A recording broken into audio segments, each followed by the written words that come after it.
Welcome to the International News Program. The Russian military said on March 9 that its forces had carried out a large-scale retaliatory attack on Ukrainian infrastructure, after suffering an ambush in the Bryansk region, border with Ukraine last week. Ukraine reported that at least 6 civilians were killed in the first major Russian missile attack since mid-February. The Russian Defense Ministry says that it has attacked Ukrainian defense companies and other military infrastructure with a range of weapons such as HYPERSONIC missiles. The missiles destroyed targets including drone bases and ammunition production sites, and disrupted rail shipments of weapons to Ukraine from abroad. President Volodymyr Zelensky informed that infrastructure and residential buildings in 10 regions were attacked. The Russian Defense Ministry said the airstrikes were in response to what Moscow called a terrorist attack in the Bryansk region last week, when members of a group called the Volunteer Corps organized an attack from Ukraine. Russia said 2 civilians were killed, but did not disclose damaged infrastructure. Over the past year, Russia has repeatedly launched retaliatory attacks after incidents it blamed on Ukraine, including an explosion that caused severe damage in October 2022 at a bridge connecting Russian territory to the Crimean Peninsula. Ukraine's National Grid Authority said on March 9 that the Zaporizhzhia nuclear power plant had been reconnected to the national grid, alleviating fears of a disaster, after power was supplied to the plant lost during Russian airstrikes. Backup diesel generators, a last resort to prevent meltdown from overheating reactor fuel, were operational after the plant lost power early on March 9. Ukraine blamed Russia for the power outage at the plant. Officials in the Russian-controlled Zaporizhzhia region called it a provocation by Kyiv. The incident raised fears of an accident at Europe's largest nuclear power plant, nearly 4 decades after the Chernobyl nuclear disaster, but national grid operator Ukrenergo said repairs were proceeding quickly. The statement read, "Ukrenergo specialists have restored the power supply to the Zaporizhzhia nuclear power plant, which was interrupted by missile attacks. The plant is switching from diesel generators to Ukraine's unified energy system." Ukrainian officials have accused Russian forces of compromising security by shelling a site near the plant. Russia denies shelling and accuses Ukraine of being behind these acts of aggression. Ola Korikov, acting chairman of Ukraine's state nuclear safety watchdog, at a press conference on March 9, said, "The risks at the Zaporizhzhia nuclear power plant are increasing significantly. We are reacting quickly to reduce the risk." The International Atomic Energy Agency, IAEA, the United Nations nuclear watchdog, also expressed concern after confirming backup generators were operational. Calling for the establishment of a protected area around the plant, IAEA chief Rafael Grossi said, "Every time we roll a dice, it's full of luck. If we allow this to continue over and over again, one day our luck will run out." IAEA monitors are currently on the scene. Grossi urged the two sides to establish a demilitarized safe zone around the plant. Petr Pavel, former Czech military commander and former top NATO official, began his 5-year term as president of the Czech Republic on March 9, pledging to continue to help Ukraine and support to revive the troubled economy of his country. Pavel defeated former populist Prime Minister Andrej Babiš in the January 2023 election, thanks to a pledge to strengthen the country's standing in the European Union and NATO, a dramatic shift from former President Miloš Zeman, who tried to promote relations with Russia and China. Pavel, a libertarian who campaigned as an independent, delivered a message of solidarity as soon as he took office. It is known that the President of the Czech Republic does not have much power, but has the power to approve the Prime Minister and choose the head of the central bank, has a voice in foreign policy, who can push the government to implement the policies. A professional soldier, Pavel joined the army when the Czech Republic was still part of the Eastern European Socialist Bloc, being awarded a French Military Cross for his bravery as peacekeeper in the former Yugoslavia in the 1990s, then rose to head of the Czech Army's General Staff, and became chairman of NATO's Military Committee for 3 years before retiring in 2018. Pavel, 61, fully supports aid to Ukraine to defend it against Russia. He repeated that in his inaugural address at the 15th-century Vladislav Hall of Prague Castle.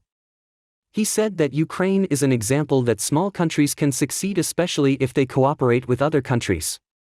He continued, "A unified Central European voice is very important if we want to help Ukraine win. It is not only our historical experience that is the reason for our continued support. When we aid Ukraine, we are helping ourselves. After taking the oath of office, Pavel greeted thousands of supporters in Prague Castle Square, some waving Czech and European Union flags, while the choir sang the national anthem, along with a Czech version of the song, "The Times They Are A-Changin'."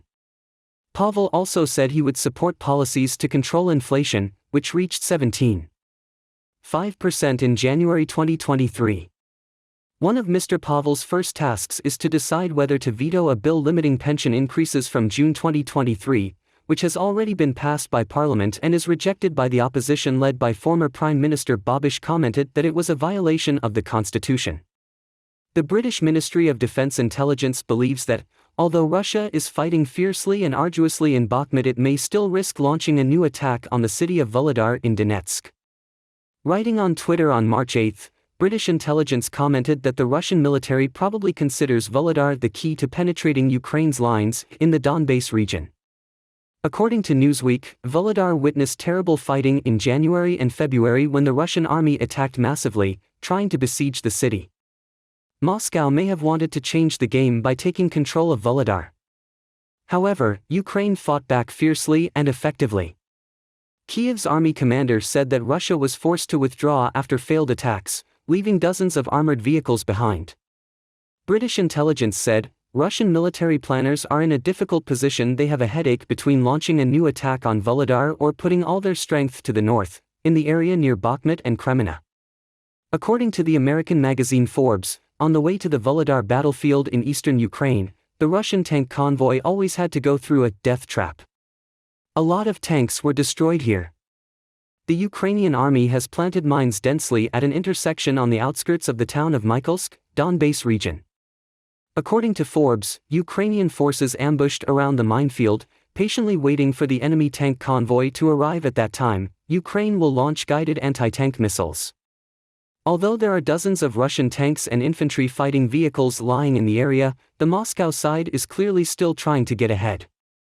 Video released by Ukraine in late February shows a Russian BMP-2 infantry fighting vehicle being attacked after falling into the minefield and struggling to get out. The vehicle was hit by anti-tank missiles. Western media reported that during the Spring War, Russia was targeting the Ukrainian salt mining city of Volodar.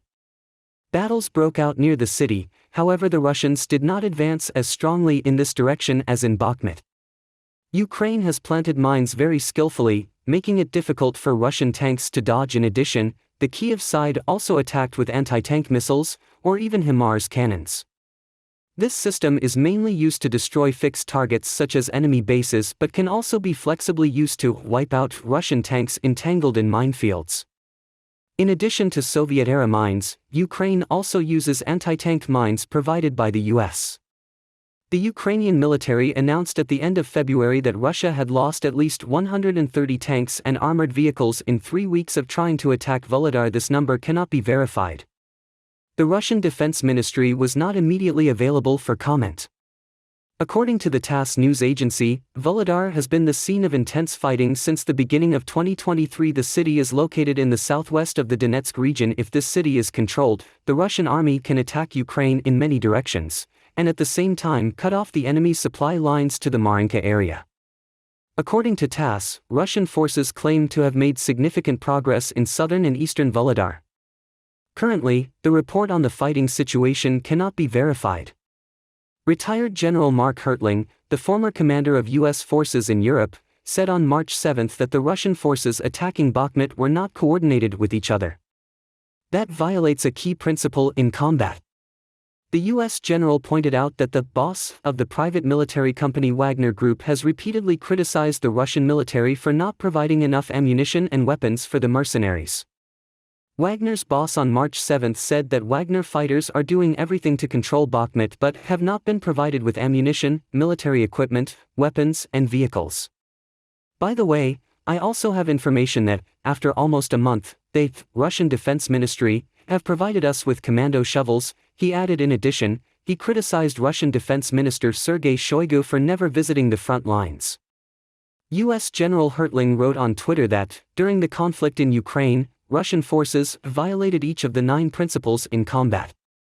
Most notably, according to Hertling, during the months of the attack and siege of Bakhmut, there was a lack of coordination between Wagner Company boss Pigozin, together with Russian Defense Minister Sergei Shoigu and Army Chief of Staff Valery Gerasimov, shows that Russia has violated the first basic principle, which is the lack of unity and coordination in the command apparatus. According to the theory of war theorist Karl von Clausewitz, unity in command is the consistency of efforts and purposes of all elements, the government, the people, the generals, and the other actors. Hertling said each of these individuals must understand what goal they are trying to achieve and how to accomplish it. According to the U.S. general, soldiers will suffer great losses if they fight without knowing their goals. Ukraine, on the other hand, may rejoice at the inconsistency of the Russian ranks, which have disrupted formations and created countless opportunities for counterattacks. Russia has not yet commented on the retired U.S. General Mark Hertling's point of view. The fighting in Bakhmut is still extremely fierce. Wagner said that between 12,000 and 20,000 Ukrainian soldiers are still entrenched in the city. Although Western analysts doubt the strategic value of Bakhmut city, Russian Defense Minister Shoigu stressed that control of Bakhmut will help break the enemy's logistics lines, serving the efforts of Moscow's deeper attack. Meanwhile, Deputy Prime Minister of Ukraine Irina Vereshchuk said that 4,000 people remained in Bakhmut, including 38 children. Ukrainian President Zelensky said he would not hold talks with Russian President Vladimir Putin if Moscow did not withdraw its troops. In an interview broadcast on CNN on March 9, President Zelensky said, "We do not see any suitable circumstances for dialogue with the President of the Russian Federation because he did not keep his promises. We don't believe him. Russia should leave our territory and then we are ready to take diplomatic action. We can look for a form of dialogue with our partners, but only after Russia withdraws." In addition, Zelensky also shared with CNN about his personal life, in the context of the fierce conflict entering its second year. He continued, "My daughter is in college, and my son goes to school in Ukraine. Both are in Ukraine. They are like other Ukrainian children. We live with sirens. We want to win. We don't want to become familiar with the war but are used to the challenges. Everyone wants one thing: end this war." The Kremlin has previously said that any talks with Kyiv must be based on the new reality that Russia annexed 4 southeastern Ukrainian provinces at the end of September last year. Moscow also said it had not received any offers of good faith negotiations from Kyiv or Washington. In addition, both Ukraine and Russia have affirmed that they cannot compromise on Crimea, the peninsula that the Kremlin annexed in 2014. This dilemma makes it more difficult for the two sides to sit at the dialogue table. British Prime Minister Rishi Sunak will visit France this weekend, hoping to strengthen cooperation between the two countries on migration issues and Ukraine, and re-establish relations after a long dispute over Brexit. At the Paris talks, Prime Minister Sunak, who has led the government since October 2022, used goodwill to end years of tension with France, on a range of issues, from migration to fishing. The bilateral relationship, which has been fractured since Britain voted to leave the European Union in 2016, has been strengthened by countries' support for Ukraine. The meeting was seen as an opportunity to deepen the relationship. According to an advisor to the French president, the priority of this summit is to reconnect the relationship which is so important in mainland Europe. The meeting took place as relations between the UK and the EU have improved, thanks to the Windsor Framework, a new agreement between the UK and the EU, aimed at fixing issues related to Northern Ireland. Later this month, King Charles will also travel to France, his first state visit as monarch. Prime Minister Sunak and President Macron established a personal relationship at the COP27 summit in Egypt in November 2022. In their first face-to-face meeting, 2 weeks after Sunak became Prime Minister. Their warm relationship was labeled Le Bromance in the British newspapers. Prime Minister Sunak has sought to re-establish relations with France after deteriorating under his predecessors Boris Johnson and Liz Truss. Prime Minister Sunak also sought to work with Paris to deal with the large number of migrants arriving in the south of England in small boats from French territorial waters. In November 2022, Britain and France signed a €72.2 million deal to step up efforts to stop illegal migrants crossing the English Channel. This issue is also expected to be at the center of the upcoming agenda. A source at the Prime Minister's office said it was important that London could work with Paris on global migration, to increase patrols and crack down on gangs transporting people illegally. The British government on March 7 detailed a new bill, banning the entry of asylum seekers on small boats across the English Channel, a proposal that some charities say could be unrealistic and criminalizes the efforts of thousands of genuine refugees. Mexican President Andrés Manuel López Obrador recently rejected calls by some U.S. lawmakers to send troops into Mexico to fight criminal gangs. He described the proposal as a violation of Mexico's sovereignty. "We will not allow any foreign government to interfere in the territory, let alone the armed forces of foreign governments to interfere," he said. The recent kidnapping of 4 Americans, 2 of whom were killed, in a northern border state in Mexico has increased calls from Republican lawmakers in Washington for a tougher line on organized crime. Republican Representative for Texas, Dan Crenshaw, wrote a message in Spanish on Twitter, asking President López Obrador why he opposes a proposal introduced in January 2023 to authorize U.S. military forces crack down on drug cartels in Mexico. Republican Senator Lindsey Graham also said in an interview with Fox News that it's time to notify Mexico and categorize some of its cartels as foreign terrorist groups. The reported deadly kidnappings and domestic backlash could complicate efforts to forge closer cooperation between the United States and Mexico on immigration and preventing drug trafficking, particularly fentanyl. South Korean President Yoon Suk-yeol is scheduled to visit Japan next Thursday for talks with Prime Minister Fumio Kishida. These are strong efforts by Seoul to resolve disputes with Tokyo as well as signs of thawing in relations between the two countries. Yoon's 2-day visit to Japan with his wife Kim Ki-eun comes after South Korea announced plans to resolve its wartime workers' compensation issue with Tokyo. Japan's Chief Cabinet Secretary Hirokazu Matsuno said at a press conference on March 9 that South Korea is an important partner of Japan. The two countries should work together to deal with different challenges in the region and the world. Yoon's trip to Japan could further improve bilateral relations. Late on March 9, Prime Minister Kishida told reporters that Japan appreciates South Korea's announcement on a solution to the wartime labor issue. He saw President Yoon's visit as an opportunity to boost relations. In Seoul, the South Korean president's office said Yoon's trip would mark the resumption of mutual visits between the leaders of the two countries, calling the trip an important milestone towards improving relations between the two countries' generation. It is hoped that the two countries will expand economic and security cooperation and promote people-to-people exchanges, in order to overcome the bad history of the past. Under the plan, a fund backed by the South Korean government will pay compensation to surviving forced laborers. Prime Minister Kishida praised South Korea's decision, saying it would help restore healthy relations between Tokyo and Seoul.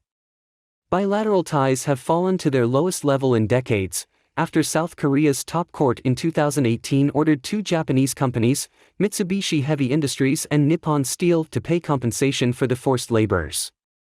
However, President Yoon has tried to improve relations with Japan since taking office last year while strengthening military cooperation with the United States, amid growing security threats from North Korea. Meanwhile, Japan is considering inviting Yoon to attend the G7 summit, scheduled to be held in May in the city of Hiroshima. A picture taken in the rainforest of East Borneo, where infrastructure is being built and installed, has been released by the Indonesian government. This is the area the country chose to build a new capital.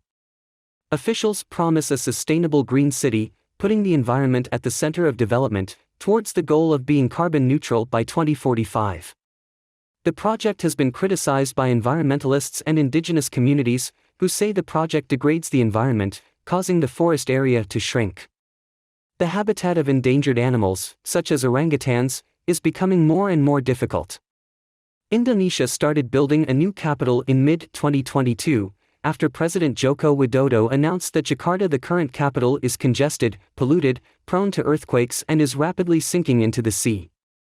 The plan for the new capital, projected to be twice the size of New York City, is grandiose. Officials encourage the creation of a green city, with a focus on forests, parks and food production using renewable energy sources. Bambang Susantono, project leader to build the capital Nusantara, said, "We have to think beyond what is happening now, and try to solve the problems that will inevitably arise with many cities in the future." Drawings shared by the government show the city surrounded by forests, pedestrians on tree-lined sidewalks and buildings with roofs covered with trees, surrounded by walking paths, ponds and green lakes and lush gardens. The architecture of the buildings is inspired by modernity combined with traditional Indonesian architecture. The presidential palace is shaped like a Garuda bird, a mythical bird and the national symbol of Indonesia. Other buildings are in the architectural style of indigenous people. Basuki Hadimuljono, Indonesia's minister in charge of public works and housing, said in February that the city's infrastructure was 14% complete.